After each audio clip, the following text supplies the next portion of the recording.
నాగల్ఫ్ news కు స్వాగతం. ప్రతిరోజు 6 దేశాల తాజా వార్తల బులెటిన్ మీకు అందించబడుతుంది. దక్షిణ భారత రాష్ట్రమైన కేరళలోని తన స్వస్థలం నుండి కిడ్నాప్ అయిన యుఏఈకి చెందిన వ్యాపారవేత్తను కేరళ పోలీసులు రక్షించారు.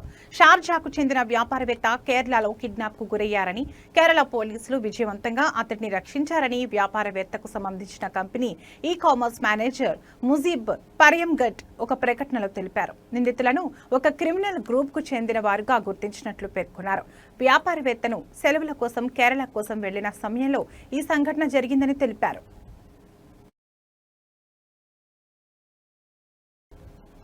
ప్రజల గోప్యతను కాపాడేందుకు చట్టాలను కఠినంగా అమలు చేస్తామని బహ్రెయిన్ స్పష్టం చేసింది.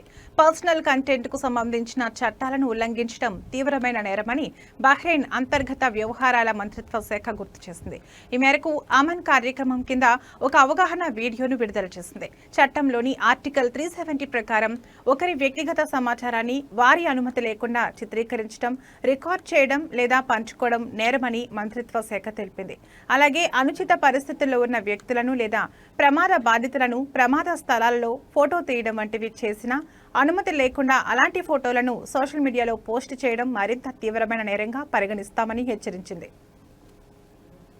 ఇందుకుగాను 5 సంవత్సరాల వరకు జైలు శిక్ష, 5,000 బహ్రెయిన్ దినార్ల వరకు జరిమానా ఉంటుందని హెచ్చరించింది. ప్రతి ఒక్కరూ ఇతరుల గోప్యతను గౌరవించాలని కోరింది. కొన్ని అంకర్ పవర్ బ్యాంకులపై ఖతార్ ఎయిర్వేస్ నిషేధం విధించింది. ప్రయాణికులు నిర్దిష్ట అంకర్ పవర్ బ్యాంక్ మోడళ్లను తీసుకెళ్లడం లేదా చెక్ ఇన్ చేయడం ఇక కుదరదని తెలిపింది.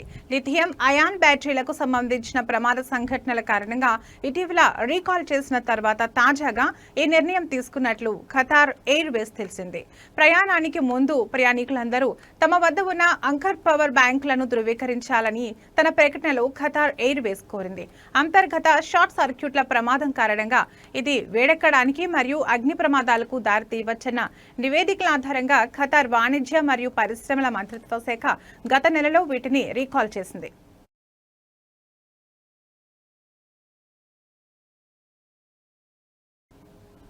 యుఏఈ అంతటా డ్రైవర్లు ఆగస్టు 25, 2025న జరిగే యాక్సిడెంట్ ఫ్రీ డే ప్రతిజ్ఞ కోసం ఉత్సాహంగా నమోదవుతున్నారు.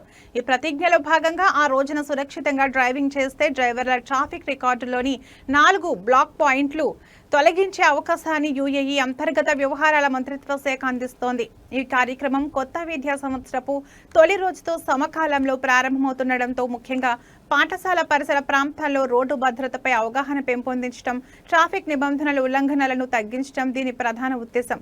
29 ఏళ్ల అహ్మద్ సలీంకు ఈ కార్యక్రమం సరైన సమయంలో వచ్చింది.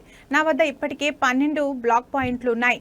వాటిలో ఎక్కువ భాగం వేగ పరిమితి పెంచడం వల్లే 4 పాయింట్లు తొలగించబడటం నిజంగా ఉపశమనం. ఈ ప్రతిజ్ఞ నన్ను మరింత క్రమశిక్షణతో దృష్టి సారించి డ్రైవ్ చేయడానికి గుర్తు చేస్తుంది. ఆ రోజును నేను ఒక సవాలుగా తీసుకుని శాంతంగా ఉండి ప్రతి నిబంధనలను ఖచ్చితంగా పాటిస్తాను అని ఆయన తెలిపారు.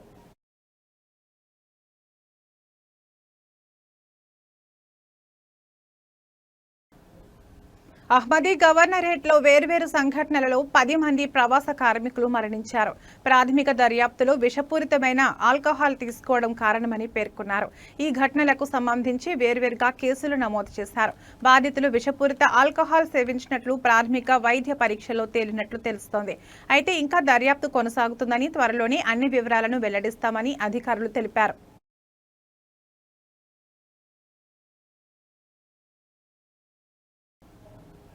సలాలాలోని విలాయత్లోని అల్ హఫా బీచ్ మార్కెట్ దోఫర్ గవర్నరేట్లోని అత్యంత ప్రముఖ పర్యాటక వారసత్వ గమ్యస్థానాలలో ఒకటిగా నిలుస్తుంది. ఇది చిన్న మరియు మధ్య తరహా సంస్థలు, స్థానిక కుటుంబాలకు చెందిన విభిన్న శ్రేణి ఉత్పత్తులు, సేవలకు కేంద్రంగా ఉంది. 356 కంటే ఎక్కువ వాణిజ్య స్టాళ్లలో ఒమానీలో తయారు చేసిన వస్తువులు, హస్తకళలు, సాంప్రదాయ వంటకాలు, ఒమన్కు చెందిన సాంస్కృతిక గుర్తింపును ప్రతిబింబించే వారసత్వ కళాఖండాలను ప్రదర్శిస్తున్నారు. ఖరీఫ్ సీజన్ ముగిసే వరకు మార్కెట్ తెరిచి ఉంటుందని, సాయంత్రం 4 గంటల నుండి అర్ధరాత్రి వరకు ఒమానీ సాంప్రదాయ కళా బృందాల రోజువారీ ప్రదర్శనలు ఉంటాయని మార్కెట్ పర్యవేక్షకుడు సలీం అబ్దుల్లా ఫాదిల్ తెలిపారు. రెస్టారెంట్లు, కేఫ్లు మరియు బ్యాంకింగ్ సేవలతో పాటు అన్ని అభిరుచులకు అనుగుణంగా ఉత్పత్తులను అందిస్తున్నారని తెలిపారు.